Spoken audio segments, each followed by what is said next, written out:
नमस्कार दोस्तों, कॉग्निशन ई स्कूल के इंग्लिश लैंग्वेज लर्निंग प्लेटफॉर्म पे मैं प्रतीक महता आपका स्वागत करता हूं। आज एपिसोड 2 है। जैसा कि पहले वीडियो में मैंने बताया था कि आपको मैं एक टेक्निक बताने वाला हूं जो कि आपको बहुत ज़्यादा काम आएगी आपके पर्पज़ को अचीव करने में। तो इस टेक्निक का नाम है थिंक इन इंग्लिश।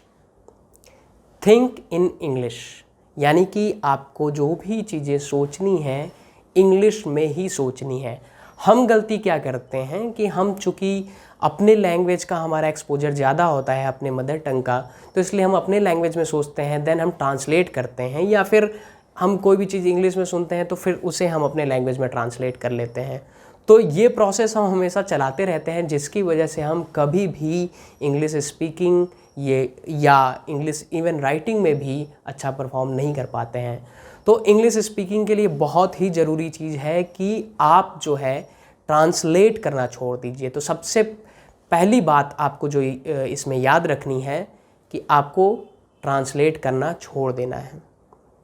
दूसरी टेक्निक जो मैं आपको इसी के अंदर थिंक इन इंग्लिश के अंदर दूसरा जो तरीका बताने वाला हूँ कि कैसे आप इंग्लिश में सोचें, वो ये है कि आप जो डिक्शनरी यूज कर रहे हैं वो मोनोलिंगुअल डिक्शनरी यूज करें, यानी कि जिसमें शब्द भी इंग्लिश में दिए हों और उसकी एक्सप्लेनेशन भी इंग्लिश में ही दी गई हो। अगर आपको दिक्कत हो रही है तो उसमें क्लिक करने का ऑप्शन होता है। अगर आप मोबाइल में डिक्शनरी यूज़ कर रहे हैं तो क्लिक करने का ऑप्शन होगा, तो उसके सिनोनिम्स वगैरह आ जाएंगे, तो आप उसको समझ लेंगे।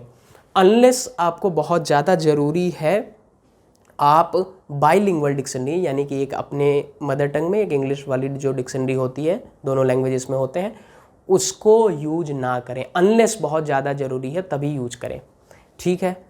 दूसरी दो टेक्निक्स आपको बता दिए थिंक इन इंग्लिश टॉपिक के अंदर। इसी थिंक इन इंग्लिश टॉपिक के अंदर जो तीसरी चीज़ है वो ये है कि आप पहले एक शब्द से शुरू करें। एक शब्द को आप इंग्लिश में सोचना शुरू करें। किसी भी सेंटेंस का सबसे महत्वपूर्ण जो शब्द होता है वो होता है वर्ब, क्रिया। तो आप क्रियाओं को, जितनी भी क्रियाएं हैं उन सारी क्रियाओं को आप इंग्लिश में सोचना स्टार्ट कर दें।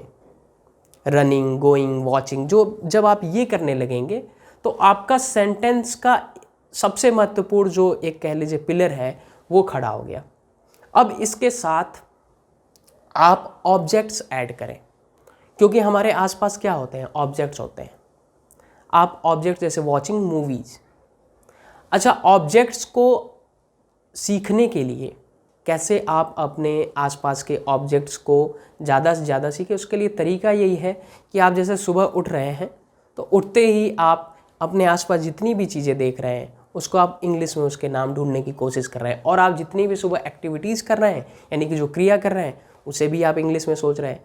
तो उन ऑब्जेक्ट्स और उस वर्ब को मिला करके आपका सेंटेंस जो है हाफ से ज़्यादा फॉर्म हो जाएगा।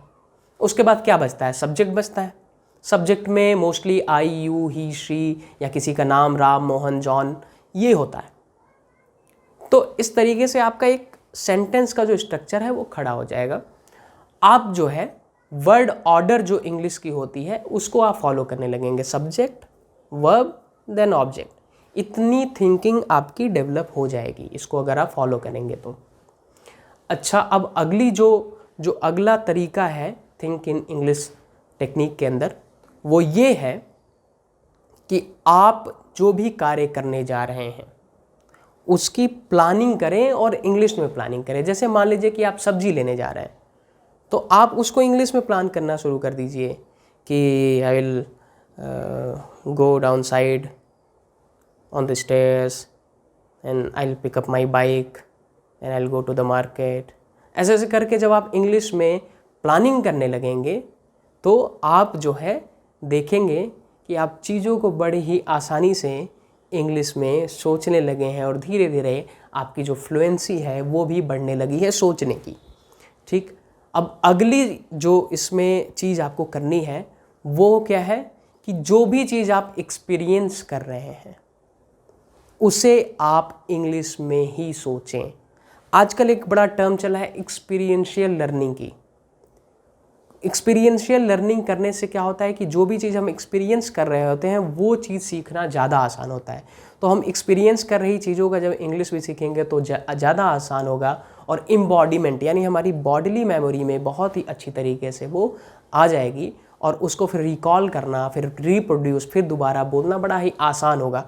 तो आप जो भी चीज़ें एक्सपीरियंस कर रहे हैं, अभी कहीं आप घूमने जा रहे हैं या कहीं कुछ करने जा रहे हैं, उन चीज़ों की भी इंग्लिश अपने दिमाग में सोचें, बनाएं।